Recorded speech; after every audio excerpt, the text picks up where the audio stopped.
కాంగ్రెస్ పాలనను చూసి మాజీ ఎమ్మెల్యే దివాకరరావు ఓర్వలేకపోతున్నారని మంచిర్యాల కాంగ్రెస్ పార్టీ నేతలు ఆరోపించారు. నియోజకవర్గంలో ఇన్నేళ్లుగా కనీసం శ్మశాన వాటిక లేకపోవడం సిగ్గుచేటని, ప్రజలు బాధలు అర్థం చేసుకున్న ఎమ్మెల్యే ప్రేమ్సాగర్రావు దక్షిణ భారతదేశంలోనే ఎక్కడ లేని విధంగా 4 ఎకరాల్లో 11 కోట్ల రూపాయలతో శ్మశాన వాటిక నిర్మిస్తున్నారని అధికార పార్టీ నేతలు తెలిపారు. కాగా గతంలో ఎంతో మంది నాయకులు చేయలేని అభివృద్ధిని ఇప్పుడు సీఎం రేవంత్ రెడ్డి హయాంలో పనులు చేస్తున్నారని అన్నారు. ఇకనైనా తమ ఎమ్మెల్యేపై దివాకరరావు తప్పుడు ఆరోపణలు చేయడం మానుకోవాలని దుయ్యబట్టారు. నిర్మల్ జిల్లాలోని ఖానాపూర్లో టేకు స్మగ్లింగ్ ముఠాను పట్టుకున్నారు అటవీ శాఖ అధికారులు. మంచిర్యాలకు చెందిన మంత్రి రాజగోపాల్ అనే వ్యక్తి 12 మందితో కలిసి చెట్లు నరికి స్మగ్లింగ్ కు పాల్పడుతున్నట్లు గుర్తించామని, వారిలో 3 అరెస్టు చేసి రిమాండ్కు తరలించినట్లు ఎఫ్ఆర్ఓ కిరణ్ తెలిపారు. మరో 9 మందిని త్వరలోనే పట్టుకుని రిమాండ్కు తరలిస్తామని అన్నారు. అన్నమయ్య జిల్లా రాజంపేట సమీపంలో వందలాది పోస్టుల ఆధార్ కార్డులు, లైసెన్సులు లభ్యమయ్యాయి. తలపాక వద్ద ఓ పాడుబడిన గదిలో పలు బ్యాంకు చెక్కులు, బాండ్లు, పోస్టాఫీస్ పత్రాలు ఉండటంతో స్థానికంగా కలకలం రేపింది. ఈ పత్రాలు చాలా కాలంగా అక్కడే పడి ఉన్నట్లు ఆనవాలు చూస్తే అర్థమవుతోంది. ఇక ఇవి ఇక్కడకు ఎలా చేరాయి, ఎవరు ఊరు చివర పాడుబడిన గదిలో దాచారు అనేది ప్రశ్నార్థకంగా మారింది. మరోపక్క పోస్టాఫీస్కు చెందిన ఈ పత్రాలు ప్రజలకు చేరకుండా ఎందుకు అక్కడ ఉంచారు అనే అంశంపైన పలు అనుమానాలు వ్యక్తమవుతున్నాయి. చంద్రబాబు కృషితోనే విశాఖ ఉక్కుకు ఆర్థిక భరోసా దక్కిందని మంత్రి సవిత అన్నారు. ఈ మేరకు సత్యసాయి జిల్లా పెనుకొండలో ఓ ప్రకటన విడుదల చేసిన ఆమె విశాఖ ఉక్కు ఉత్తరాంధ్రకే కాదు యావత్ ఆంధ్ర రాష్ట్రానికే మణిహారమని, ఇప్పుడు తీవ్ర ఆర్థిక సంక్షోభంలో ఉన్న పరిశ్రమను గట్టెక్కించిన ఘనత సీఎం చంద్రబాబుకే దక్కుతుందని తెలిపారు. ఈ సందర్భంగా గత 5 ఏళ్లు వైసీపీ పాలన కాలంలో ఉక్కుపై అనేక ఉద్యమాలు జరుగుతున్నప్పటికీ ఏ రోజు కూడా రాష్ట్ర సమస్యల పరిష్కారానికి గాని ఉక్కు పరిశ్రమల నష్టాలపైన జగన్మోహన్ రెడ్డి పట్టినట్లుగా వ్యవహరించారని మంత్రి దుయ్యబట్టారు. ప్రస్తుతం దావోస్ పర్యటనలో సీఎం చంద్రబాబు, మంత్రి లోకేష్ రాష్ట్రానికి మరిన్ని పరిశ్రమలు తీసుకురావడానికి కృషి చేస్తున్నారని ఆమె తెలిపారు. దావోస్ పర్యటనలో సీఎం రేవంత్ రెడ్డి బిజీగా గడుపుతున్నారు. అక్కడ పారిశ్రామికవేత్తలతో తెలంగాణకు పెట్టుబడులు వచ్చేలా పలు ఒప్పందాలు కుదుర్చుకున్నారు. అమెరికాకు చెందిన డిఫెన్స్ టెక్నాలజీ సంస్థ అనుబంధంతో మానవరహిత ఏరియల్ సిస్టమ్ తయారీ యూనిట్ కు ఎంఓయూ చేసుకున్నారు. ఈ పర్యటనలో దాదాపు 800 కోట్ల రూపాయల పెట్టుబడులు గాను 200 మందికి ఉద్యోగాలు లభించనున్నాయి. అంతకుముందు రేవంత్ రెడ్డి బృందం హైదరాబాద్ లో ఏఐ డేటా సెంటర్ క్లస్టర్ ఏర్పాటుకు ఒప్పందం చేసుకుంది. ఇప్పుడు ఈ కంపెనీ 10,000 కోట్ల పెట్టుబడితో 400 మెగావాట్ల సామర్థ్యంతో ఈ డేటా సెంటర్ నెలకొల్పేందుకు సిద్ధమవుతున్నట్లు సమాచారం. దీంతో ఈ ప్రాజెక్టు ద్వారా దాదాపు 3,600 మందికి ప్రత్యక్షంగా పరోక్షంగా ఉద్యోగాలు లభించనున్నాయి. తూర్పుగోదావరి జిల్లా రాజనగరం నియోజకవర్గంలో 2 పార్టీల మధ్య వార్ మొదలైంది. ఒకరు తప్పులు ఒకరు వేలెత్తి చూపించుకుంటూ కౌంటర్లేసుకున్నారు. మాజీ ఎమ్మెల్యే జక్కంపూడి రాజా, ప్రస్తుత ఎమ్మెల్యే సతీమణి బత్తుల వెంకటలక్ష్మి వైసీపీ పార్టీలో ఎంపీటీసీగా గెలిచి ఇప్పటి వరకు ఎందుకు రాజీనామా చేయలేకపోయారని ప్రశ్నించారు. ఇలా 2 పార్టీ వర్గాల మధ్య మాటల యుద్ధం మొదలైంది. మరోపక్క పదే పలు సమావేశాల్లో జక్కంపూడి అంబేద్కర్ గురించి మాట్లాడటం కరెక్టు కాదని కూటమి దళిత నాయకులు మండిపడుతున్నారు. తూర్పుగోదావరి జిల్లా రాజమహేంద్రవరంలో జాతీయ రహదారి భద్రతా మాసోత్సవం జరిగింది. స్థానిక కలెక్టరేట్ సమావేశ మందిరంలో భద్రతా కమిటీ సమావేశం జిల్లా కలెక్టర్ అధ్యక్షతన నిర్వహించారు. ప్రమాదాలు జరిగిన సందర్భాల్లో గోల్డెన్ అవర్లో తీసుకున్న చర్యలు సమీక్షించడం, వాటిపై అధ్యయనం చేయాలని పి ప్రశాంతి స్పష్టం చేశారు. రద్దీ సమయాల్లో ప్రమాదాలు జరగకుండా ట్రాఫిక్ మళ్లింపై దృష్టి కేంద్రీకరించాలని పేర్కొన్నారు. హిట్ అండ్ రన్ కేసులు వంటి పలు ప్రమాదాల నివారణకు జాతీయ రహదారులపై లైటింగ్ వ్యవస్థ పటిష్టం కావాల్సి ఉందని అన్నారు. ఆ మేరకు భవిష్యత్తు కార్యాచరణ ప్రణాళిక ప్రకారం ప్రతిపాదనలు సిఫార్సు చేయాల్సిన సమావేశాల్లో నిర్ణయాలు తీసుకున్నారు. గుంటూరు జిల్లా కలెక్టరేట్లో లాయర్ బేతాళం ప్రకాష్ పై గిరిజన రాష్ట్ర అధ్యక్షుడు లక్ష్మణ్ ఫిర్యాదు చేశాడు. తమపై అసత్య ప్రచారాలు చేస్తూ ప్రజలను తప్పుదో పాటిస్తున్న పొన్నూరు లాయర్ పై చట్టపరమైన చర్యలు తీసుకోవాలని కోరారు. గతంలో క్రిస్మస్ పండుగ రోజు ఇరు వర్గాల మధ్య జరిగిన ఘర్షణలో తమపై లాయర్ తలదూర్చారని, వైద్యం చేస్తున్న డాక్టర్ ఎస్ఐ రాజ్ కుమార్ పై బూతులు తిడుతూ యూనిఫామ్ నేమ్ ప్లేట్ ను లాగేశారని ఫిర్యాదులో పేర్కొన్నారు. దీంతో ఈ సమస్యను చెక్ పెట్టేలా ఇరు వర్గాలను పిలిచి మాట్లాడి పరిష్కార దిశగా పనిచేయాలన్నారు. లేని పక్షంలో ఎస్టీ సంఘాల ఆధ్వర్యంలో రాష్ట్ర వ్యాప్తంగా కలెక్టర్ కార్యాలయాల ఎదుట దీక్షా శిబిరాలు ఏర్పాటు చేస్తామని హెచ్చరించారు. తూర్పుగోదావరి జిల్లా రాజమహేంద్రవరం గణతంత్ర దినోత్సవం ఏర్పాట్లను జిల్లా జేసీ రాముడు పరిశీలించారు. ఆర్ట్స్ కళాశాల ఆవరణలో వేడుకలు నిర్వహించేందుకు సిద్ధమయ్యారు. ఈ మేరకు అధికారులతో కలిసి కళాశాల గ్రౌండ్ ను సందర్శించిన జేసీ ఉదయం 9 గంటల నుంచి మధ్యాహ్నం 12 గంటల వరకు నిర్వహించే క్రమంలో వచ్చే అతిథులకు ఎటువంటి అసౌకర్యం కలగకుండా ఏర్పాటు చేస్తున్నట్లు తెలిపారు.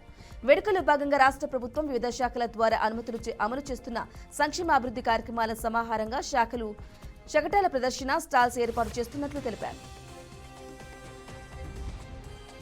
గుంటూరు జిల్లాలోని ఆటోనగర్ కార్మికులతో ఎమ్మెల్యే నసీర్ అహ్మద్ సమావేశమయ్యారు. పలు సమస్యలపై అక్కడ ఉన్న అన్ని విభాగాల సంఘాలతో చర్చించారు. సీసీటీవీలు, వీధి లైట్లు అవసరమని, దొంగల బెడద ఎక్కువగా ఉందని కార్మికులు ఎమ్మెల్యేకు తెలిపారు. దీంతో వెంటనే వివిధ విభాగాలకు చెందిన అధికారులను పిలిచి సమస్య పరిష్కరించాలని ఆదేశించారు. అనంతరం రాష్ట్ర అభివృద్ధికి ఉమ్మడి ప్రభుత్వం కట్టుబడిందని, దాంతో పాటుగా ఆటోనగర్ అభివృద్ధికి కృషి చేస్తానని హామీ ఇచ్చారు. రాచకొండ పోలీస్ కమిషనరేట్ 6వ వార్షిక స్పోర్ట్స్ మీట్ ముగింపు కార్యక్రమం జరిగింది. సరూర్నగర్లోని ఇండోర్ స్టేడియంలో ఈ కార్యక్రమానికి Rachakonda commissioner Sudheer Babu, intelligence DGP శివధర్తో పాటు పలువురు ఉన్నతాధికారులు, పోలీస్ సిబ్బంది తదితరులు పాల్గొన్నారు.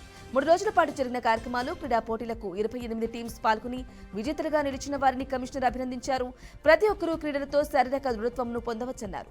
కాగా పోలీసులకు, మీడియాకు జరిగిన క్రికెట్ మ్యాచ్లో మీడియా విజయం సాధించింది. మీడియాకి బహుమతి ప్రదానం చేశారు.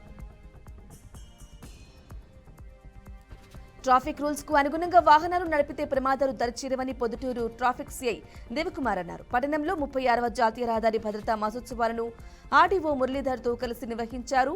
ఎస్ఆర్టీ, ఐటీతో పాటు వివిధ కళాశాలలకు చెందిన విద్యార్థులతో స్థానిక రాజీవ్ సర్కిల్ వద్ద నుంచి శివాలయం సర్కిల్ వరకు అవగాహన ర్యాలీ నిర్వహించారు.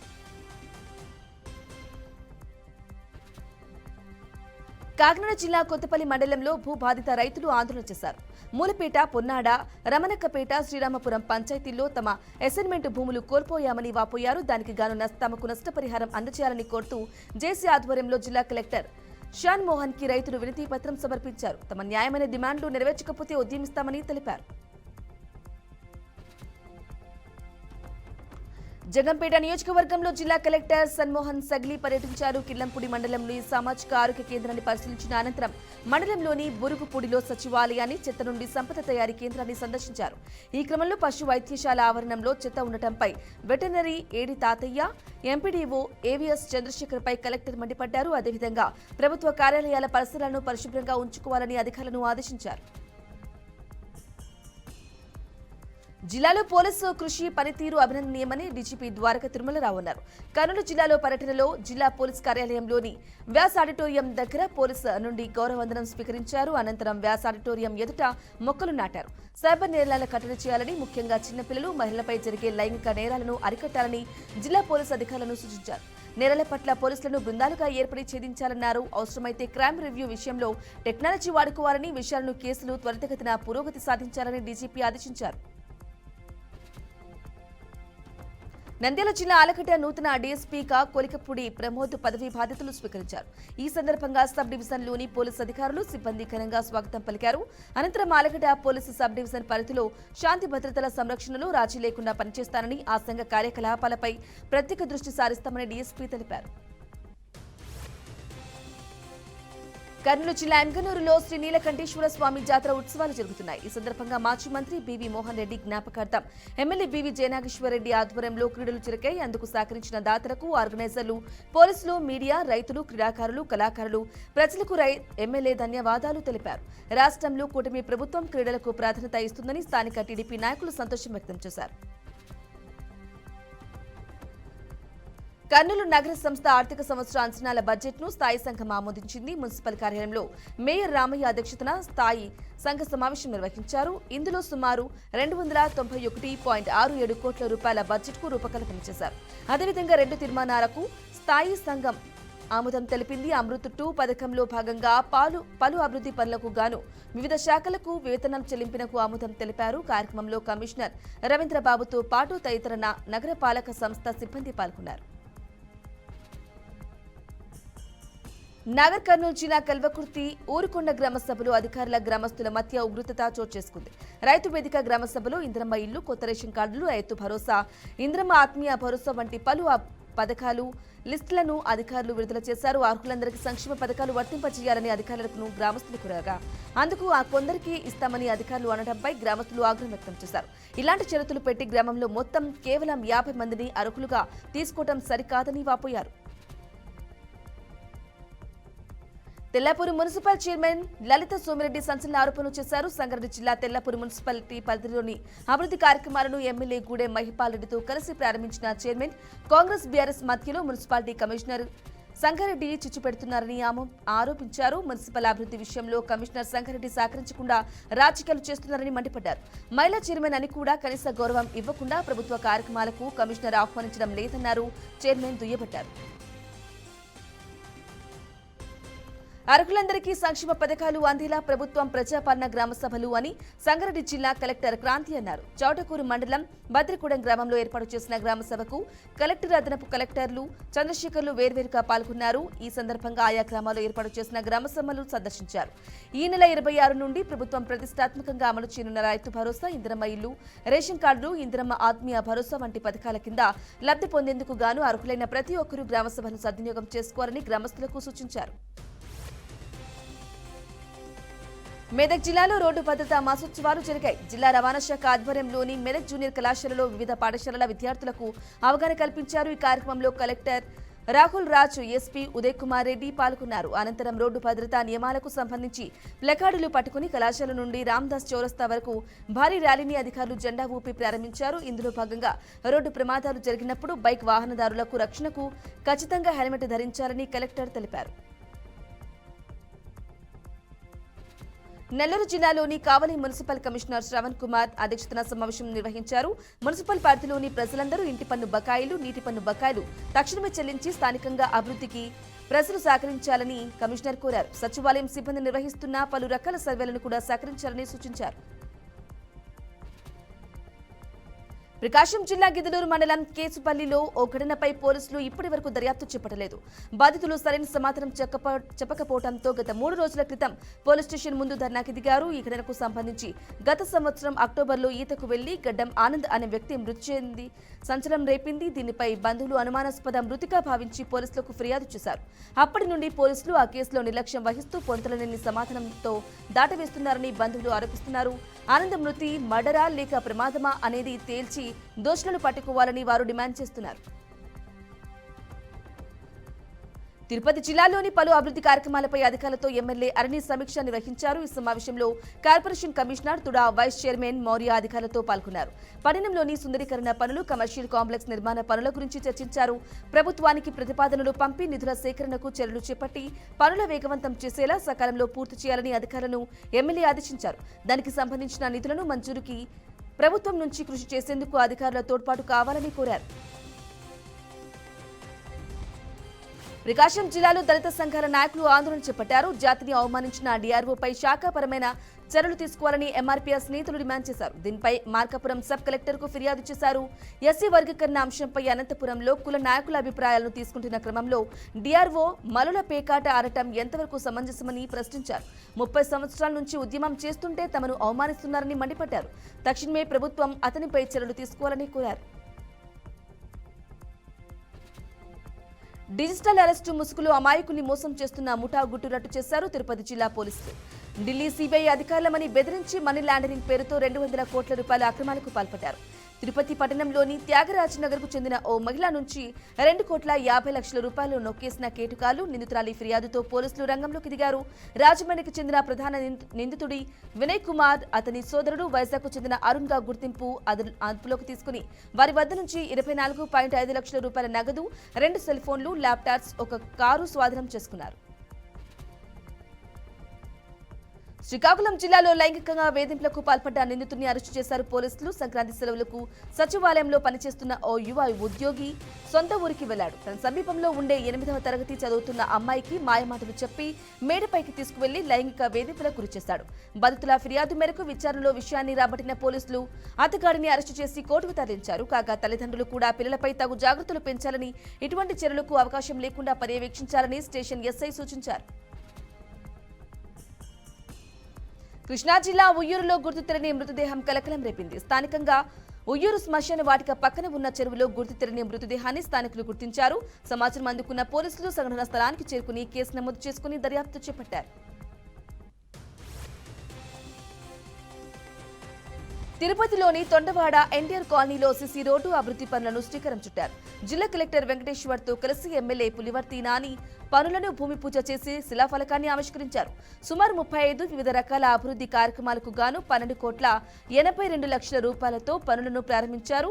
కాలనీలో నూతనంగా నిర్మిస్తున్న కల్వటు పనులను అధికారులతో కలిసి పరిశీలించిన ఎమ్మెల్యే మున్ముందు ప్రజాపాలన ఎలా ఉంటుందో చేసి చూపుతామని తెలిపారు.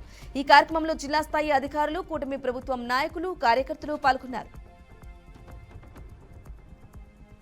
చెరువులను పునర్జీవనం చేసుకోవడం ప్రతి ఒక్కరూ స్వాగతించాల్సిన విషయమని భీమిలి ఎమ్మెల్యే గంటా శ్రీనివాసరావు అన్నారు. ధాన్ ఫౌండేషన్, విఎంఆర్డీఏ, జీవీఎంసీ జిల్లా యంత్రాంగాల సంయుక్త ఆధ్వర్యంలో కాపులపాడాలో సిఐఎస్-సిఏడి పథకం ప్రారంభోత్సవాన్ని చేపట్టారు. అనంతరం పట్టణీకరణ కారణంగా అనేక చెరువులు కనుమరుగైపోవడం లేదా చెత్తాచెదారంతో నిండిపోవడం జరుగుతోందని, ప్రజా భాగస్వామ్యంతోనే చెరువు గర్భాలను రక్షించుకోవడం సాధ్యపడుతుందని చెప్పారు. చెరువు పునర్జీవంతో పాటు సుందరీకరణపై దృష్టి పెట్టి కాపులపాడ చెరువును అందరికీ ఆదర్శంగా తీర్చిదిద్దారని పేర్కొన్నారు. పశ్చిమ గోదావరి జిల్లా పాలకులలో పలు అభివృద్ధి పనులకు శ్రీకారం చుట్టారు మంత్రి నిమ్మల రామనాయుడు. నియోజకవర్గంలోని 100 పడకల ప్రభుత్వ ఆసుపత్రిలో నూతనంగా ఏర్పాటు చేయనున్న డయాలసిస్ సెంటర్ పనులను పరిశీలించారు. రోగులకు మంచి వైద్యం, నాణ్యత ప్రమాణాలు పాటించేలా పనులు చేయాలని సంబంధిత అధికారులు ఏజెన్సీకి ఆదేశించారు. అనంతరం గత టీడీపీ ప్రభుత్వంలో మంజూరైన పనులకు 12.6 కోట్ల రూపాయలతో వ్యయంతో కొత్త భవనం పనులు శరవేగంగా జరుగుతున్నాయి. ములుగు జిల్లా ఏటూరు నాగరం మండలంలోని షాపెల్లి గ్రామంలో అధికారులను గ్రామ ప్రజలు నిలదీశారు. దీంతో ప్రభుత్వం ప్రతిష్టాత్మకంగా భావించి నిర్వహిస్తున్న ప్రజాపాలన గ్రామ సభలు అధికారులకు తలనొప్పిగా మారింది. ఇందిరమ్మ పథకంలో అర్హులకు దక్కకుండా అనర్హుల వారికి పార్టీ కార్యకర్తలు, నాయకుల బంధువులకు మళ్లీ ఇండ్లు కేటాయిస్తున్నారని బాధితులు ఆరోపించారు. ఇలా ఏ గ్రామ సభలో చూసినా ప్రజల నుంచి నిరసనలు వెలువెత్తుతున్నాయి. వారిని సముదాయించలేక అధికారులు తలలు పట్టుకుంటున్నారు. నిరుపేదలైన తనకు ఇళ్లను కేటాయించలేదని పలువురు మహిళలు ఆవేదన వ్యక్తం చేస్తూ బోరున విలపించారు. గ్రామ సభ జరగకుండా అడ్డుకోవడంతో పోలీసులు జోక్యం చేసుకుని ప్రజలకు నచ్చజెప్పారు. ఎన్టీఆర్ జిల్లా నందిగామలో గతంలో ఓ ఘటనపై విచారణ చేపట్టారు పోలీసులు. ముప్పాల గ్రామానికి చెందిన నల్లాని వీర మణితేజ బైక్ పై మృతి చెందడంతో అనుమానాస్పదంగా భావించి కుటుంబ సభ్యుల పోలీస్ స్టేషన్లో ఫిర్యాదు చేశారు. ఈ మేరకు కేసు నమోదు చేసి విచారణ చేపట్టామని ఏసీపీ తిలక్ అతి వేగంగా రాంగ్ రూట్ లో రైట్ సైడ్ ఎదురుగా వస్తున్న మరో బైక్ ను ఢీకొట్టడంతో అక్కడికక్కడే మృతి చెందినట్లు గుర్తించారు. చంద్రపాడులో సంక్రాంతి సంబరాలు ముగించుకుని తిరిగి స్వగ్రామం ముప్పాలకు వస్తుండగా చోటు చేసుకుంది. మహాశివరాత్రి బ్రహ్మోత్సవాలపై వివిధ శాఖల అధికారులతో కాళహస్తి నియోజకవర్గ ఎమ్మెల్యే సుధిరెడ్డి సమీక్ష నిర్వహించారు. శ్రీకాళహస్తీశ్వర స్వామి వారి దేవస్థానంలోని పరిపాలనా భవనంలోని శివరాత్రికి సంబంధించిన ఏర్పాట్లపై చర్చలు జరిపారు. విశాఖ జువైనల్ హోంలో ఓ బాలికల ఆందోళనకు దిగారు. వసతి గృహంలో తమకు మత్తుమందు ఇచ్చి కొడుతున్నారు అంటూ ఆరోపించారు. ప్రభుత్వ బాలికల సదనం నుండి గోడ దూకి పారిపోయింది. విషయాన్ని తెలుసుకున్న పోలీసులు ఆ బాలికను పట్టుకుని హోంకి తీసుకువెళ్లి విచారించగా తమను ఇబ్బందులు పెడుతున్నారని, బాధను తట్టుకోలేక పారిపోతున్నట్లు తెలిపింది. తమకు న్యాయం చేయాలని డిమాండ్ చేస్తూ కన్నీటి పర్యంతమైంది. ఘటనపై సీఎం మల్లేశ్వరరావు కేసు నమోదు చేసుకుని పర్యవేక్షిస్తున్నట్లు తెలిపారు. అల్లూరి సీతారామరాజు జిల్లా అరకులోయలో నేటి పాస్పోర్ట్ సేవలు అందుబాటులోకి రానున్నాయి. లోయలో పోస్ట్ ఆఫీస్ పాస్పోర్ట్ సేవా కేంద్రంను అరకు ఎంపీ డాక్టర్ గుమ్మా తనుజారాణి, ఎమ్మెల్యే రేగం మత్సలింగం కలిసి ప్రారంభించారు. ఈ కార్యక్రమంలో PMGV Visakha region Upendra, passport Seva project joint secretary Srinivasa, Paderu sub collector Suryaman Patel తదితరులు పాల్గొన్నారు. రాష్ట్రంలో వ్యవసాయాన్ని పండగలా చేయడమే కూటమి ప్రభుత్వ లక్ష్యమని ఎమ్మెల్యే కొనతాల రామకృష్ణ అన్నారు. అనకాపల్లి జిల్లా మండలం వెంకుపాలెం గ్రామంలో ధాన్యం కొనుగోలు కేంద్రాన్ని ప్రారంభించారు. ఈ కార్యక్రమంలో నియోజకవర్గ టీడీపీ ఇన్ఛార్జ్ పీలా గోవింద, సత్యనారాయణలు పాల్గొన్నారు. గత వైకాపా ప్రభుత్వంలో ధాన్యం డబ్బులు అడిగితే రైతులను లాఠీతో కొట్టేవారని ఆరోపించిన ఎమ్మెల్యే ఆదర్శ రైతులకు వ్యవసాయాన్ని లాభసాటిగా మార్చిలా అభివృద్ధి చేస్తామని అన్నారు. అనంతరం గ్రామంలో శ్మశాన వార్కకు నూతనంగా నిర్మిస్తున్న సీసీ రోడ్డు నిర్మాణ పనులను పరిశీలించారు. జనసేనకు గాజు గ్లాసు గుర్తు ఎన్నికల సంఘం రిజర్వ్ చేయడంపై జన సైనికులు హర్షం వ్యక్తం చేస్తున్నారు. తాడేపల్లిగూడెం జనసేన పార్టీ కార్యాలయంలో ఎమ్మెల్యే బొలసటి శ్రీనివాస్ అధ్యక్షతన సమావేశం నిర్వహించారు. రికగ్నైజ్డ్ రీజనల్ పొలిటికల్ పార్టీగా ఆవిర్భవించిన జనసేన దశాబ్ద కాల నెరవేరిందని అన్నారు. గ్లాస్ గుర్తును శాశ్వత చిహ్నంగా గుర్తిస్తూ ఉత్తర్వులు జారీ చేసిన సిఎస్సికి ఎమ్మెల్యే కృతజ్ఞతలు తెలిపారు. ప్రకాశం జిల్లా దొనకొండ ఎస్ఐ కె విజయ్ కుమార్ పై వేటు పడింది. దొనకొండ కానిస్టేబుల్ గా విధులు నిర్వర్తిస్తున్న ఉగ్రను తన సొంత పనులకు ఉపయోగించుకుంటున్నందుకు గాను అతనిని సస్పెండ్ చేస్తున్నట్లు ప్రకాశం జిల్లా ఎస్పీ దామోదర్ ఉత్తర్వులు జారీ చేశారు. అంతేకాక గతంలో కారు యాక్సిడెంట్ లో కానిస్టేబుల్ ఉగ్రకు తీవ్ర గాయాలయ్యాయి. ఈ ఘటనకు ఎస్ఐ కారణం. ప్రస్తుతం కానిస్టేబుల్ గుంటూరులోని లలిత హాస్పిటల్లో చికిత్స పొందుతున్నాడు. దీంతో ఎస్ఐ తన విధులను సరిగ్గా నిర్వహించకపోవడంపై చర్యలు తీసుకున్నారు. అనారోగ్యంగా ఉన్న వ్యక్తులకు అన్ని వేళలా అందుబాటులో ఉంటానన్నారు ఎమ్మెల్యే బొలిశెట్టి శ్రీనివాస్. తాడేపల్లిగూడెం ఏరియా ఆసుపత్రిని ఆకస్మికంగా తనిఖీ చేసిన ఎమ్మెల్యే వార్డులో స్వయంగా వెళ్లి రోగుల సమస్యలు, ఆసుపత్రిలో సేవల గురించి అడిగి తెలుసుకున్నారు. ఆసుపత్రిలో డయాలసిస్ పేషెంట్ల తాకిడి ఎక్కువగా ఉన్నందున 2 కోట్ల రూపాయలతో ప్రత్యేక వసతి ఏర్పాటు చేయనున్నట్లు ఎమ్మెల్యే తెలిపారు. త్వరలోనే ఆసుపత్రి నూతన భవనాలు కూడా ప్రారంభోత్సవం చేస్తామని, అన్ని రకాలుగా రోగులకు అండగా ఉండేందుకు సిబ్బందికి సూచనలు ఇచ్చామన్నారు. ఏ రోగి కూడా అనారోగ్యంతో వచ్చి ఇబ్బంది పడకూడదని, వారికి 100% చికిత్స చేసి సంపూర్ణ ఆరోగ్యవంతులుగా పంపించే విధంగా వైద్యులు సేవలందించాలని సూచించారు. విజయవాడ ఎనికిపాడులోని హుందాయ్ షోరూంలో ఈవీ కార్స్ ను ఎంపీ కేశినేని శివనాథ్ లాంచ్ చేశారు. వీరితో పాటు ఈ కార్యక్రమంలో రాష్ట్ర ప్రభుత్వ సలహాదారుడు ఎండీ అహ్మద్ షరీఫ్ పాల్గొన్నారు. నగరానికి ఎన్నో కొత్త వాహనాలు రావడం సంతోషంగా ఉందన్న ఎంపీ, ఎన్డీఏ కూటమి అధికారంలోకి వచ్చిన తరువాత విజయవాడ శరవేగంగా అభివృద్ధి చెందుతుందని అన్నారు.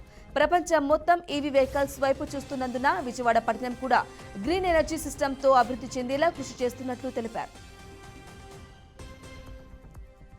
విజయవాడలోని మోటూరు గురుకుల పాఠశాలను ఎమ్మెల్యే వెనికండ రాము ఆకస్మిక తనిఖీ చేశారు. తరగతుల వారీగా విద్యార్థినులతో మాట్లాడిన సదుపాయాలను అడిగి తెలుసుకున్నారు. అనంతరం డిజిటల్ బోర్డుల ద్వారా అధ్యాపకులు అందిస్తున్న బోధనలను విద్యార్థులతో కలిసి ఆసక్తిగా విన్న ఎమ్మెల్యే ప్రతి తరగతి గదికి ఉత్సాహంగా తిరిగి విద్యార్థినులతో కొద్దిసేపు ముచ్చటించారు. బాగా చదువుకుని ఉన్నత స్థాయికి చేరుకోవాలని విద్యార్థినులకు ఆశీస్సులు అందించారు. పేదలు, నిరుద్యోగులను గత వైసీపీ ప్రభుత్వం మోసం చేసిందని ఓ బాధితుడు తన గోడును వెలకక్కున్నాడు. ఈ మేరకు విజయవాడలోని టీడీపీ కేంద్ర కార్యాలయంలో జరిగిన ప్రజా వినతుల స్వీకరణ కార్యక్రమంలో విజ్ఞప్తి చేశాడు. మాజీ మంత్రి జోగి రమేష్ కు అత్యంత సన్నిహితుడైన మోర్ల మహిదార్ హౌసింగ్ డిపార్ట్మెంట్ లో తనకు ఉద్యోగం ఇప్పిస్తానని చెప్పి 16 లక్షల రూపాయల డబ్బులు తీసుకుని తనను మోసం చేశాడంటూ కృష్ణా జిల్లా మోపిదేవి ఉత్తర చిరువోలు లంక గ్రామవాసి అనిల్ కుమార్ వాపోయాడు. అతనిపై చర్యలు తీసుకోవాలని, గత ప్రభుత్వంలో పోలీసులను ఆశ్రయిస్తే కేసు తీసుకోలేదని మంత్రి కొలుసు పార్థసారథి, ఎమ్మెల్సీ బీటీ నాయుడులు అర్జీ ఇచ్చి తనకు న్యాయం చేయాలని డిమాండ్ చేస్తున్నాడు. విజయవాడలో ఉన్న ఫ్రెండ్లీ పోలీసింగ్ సేవలు రాష్ట్రం మొత్తం ఉండాలి అని ఎంపీ కేశినేని శివనాథ్ అన్నారు. ఎన్టీఆర్ జిల్లా పోలీస్ కమిషనరేట్ ఆధ్వర్యంలో సురక్షా కమిటీ ప్రారంభోత్సవ కార్యక్రమానికి ఎంపీ ముఖ్య అతిథిగా పాల్గొని హోంమంత్రి వంగలపూడి అనితతో కలిసి కమిటీలను ఎంపీ ప్రారంభించారు. అనంతరం సిపి రాజశేఖర్ బాబు బాధ్యతలు చేపట్టిన నాటి నుంచి ప్రజల మన్నలను అందుకున్నారని కొనియాడారు. వరదల సమయంలో సిపి ఆధ్వర్యంలో విజయవాడ పోలీసులు ప్రజలకు అనేక సేవలు అందించారని తెలిపారు. ప్రకాశం జిల్లాలో ఒంటరి మహిళలను టార్గెట్ గా చోరీలు పెరుగుతున్నాయి. ఇలాంటి నేరాలకు పాల్పడుతున్న ఓ కిలాడి లేడీని పోలీసులు అరెస్టు చేశారు. గుంట ఎలిసమ్మ అనే మహిళ ఇళ్లలో ఒంటరిగా వృద్ధ మహిళలకు మత్తుమందు ఇచ్చి ఇళ్లలో చోరీలకు పాల్పడుతుందని పోలీసులు గుర్తించారు. మహిళ నుంచి 35 లక్షల విలువ చేసే బంగారు ఆభరణాలను స్వాధీనం చేసుకున్నారు. నిందితురాలుపై 11 చోరీ కేసులు ఉండగా 2 మర్డర్ కేసులు ఉన్నట్లు ఎస్పీ దామోదర్ తెలిపారు. కూటమి ప్రభుత్వంలో తగిన గుర్తింపు లేదని జనసేన కార్యకర్తలు ఆవేదన చెందుతున్నారు. ఇటీవల జరిగిన జనసేన కార్యకర్త శిరం సంతోష్ కుమార్ ఆత్మహత్య ప్రయత్నం సంచలనం రేపింది. గత కొంతకాలంగా జనసేన పార్టీకి సేవలందించిన సంతోష్ ఓ విషయంలో జనసేన కార్యకర్త శిరం సంతోష్ ఎమ్మెల్యే కాగిత కృష్ణప్రసాద్ దృష్టికి తీసుకెళ్లాడు. అయితే తనకు సరైన న్యాయం దక్కకపోవడంతో అసహనంతో ఆత్మహత్య ప్రయత్నం చేశాడు. తను చేస్తున్న ఉద్యోగాన్ని కూడా పక్కన పెట్టి పార్టీ కోసం అహర్నిశలు కష్టపడిన వ్యక్తి సంతోష్ కు తగిన గుర్తింపు ఇవ్వడం లేదని బాధితులు తరపున బంధువులు ఆరోపిస్తున్నారు. మహారాష్ట్రలోని జలగావ్లో ఘోర రైలు ప్రమాదం చోటు చేసుకుంది. ఈ దుర్ఘటనలో 20 మందికి పైగా మృతి చెందగా మరో 40 మంది తీవ్రంగా గాయపడ్డారు. పుష్పక్ ఎక్స్ప్రెస్ రైలు లక్నో నుంచి ముంబై పరందా రైల్వే స్టేషన్ దగ్గరకు రాగానే ట్రైన్ నుంచి పొగలొచ్చాయి. దీంతో ప్రయాణికులు రన్నింగ్ ట్రైన్ నుంచి ప్లాట్ఫామ్ మీదకు దూసుకెళ్లడంతో ఘటన చోటు చేసుకుంది. బీహార్లో షాకింగ్ ఘటన చోటు చేసుకుంది. ఓ మాజీ ఎమ్మెల్యేపై ఆయన ప్రత్యర్థి ముఠా సభ్యులు విచక్షణ రహితంగా కాల్పులు జరిపారు. మొత్తం 70 రౌండ్లు కాల్పులు జరిపినప్పటికీ ఆ మాజీ ఎమ్మెల్యే త్రుటిలో తప్పించుకున్నారు. ఈ ఘటనకు సంబంధించిన వివరాల ప్రకారం బీహార్ రాజకీయాల్లో చోటే సర్కార్ బాహుబలిగా పేరుగాంచిన మొకామా నియోజకవర్గంలో మాజీ ఎమ్మెల్యే అనంత్ సింగ్ పర్యటించారు. ఈ క్రమంలో అనంత్ సింగ్ పై ప్రత్యర్థి సోను మోను ముఠా సభ్యులు కాల్పులు జరిపారు. దీంతో నౌరంగా జలాల్పూర్ గ్రామంలో తీవ్ర ఉద్రిక్తత నెలకొంది. సమాచారం అందుకున్న పోలీసులు హుటాహుటిన ఘటనా స్థలానికి చేరుకుని ఇరు వర్గాలను అదుపు చేశారు. అమెరికాను మంచు తుఫాను వణికిస్తుంది. Texas, Louisiana, Mississippi, Alabama, Georgia, South Carolina రాష్ట్రాల్లో 10 ఇంచుల మేర మంచు పేరుకుపోయింది. ఈ అసాధారణ తుఫానుతో రోడ్ల మంచుతో కప్పబడ్డాయి. వాహనాలు ఎక్కడికక్కడ నిలిచిపోయాయి. విమానాలు రద్దు చేయబడ్డాయి. ఇక అమెరికా వ్యాప్తంగా 2100 విమానాలను రద్దు చేశారు. అన్ని పాఠశాలను మూసివేశారు. చరిత్రలో కని విని ఎరుకని రీతిలో దక్షిణ అమెరికాను అతలాకుతలం చేసింది మంచు తుఫాన్. ఇంత పెద్ద ఎత్తున మంచు తుఫాన్ సంభవించడం 62 ఏళ్ల తర్వాత ఇదే తొలిసారి.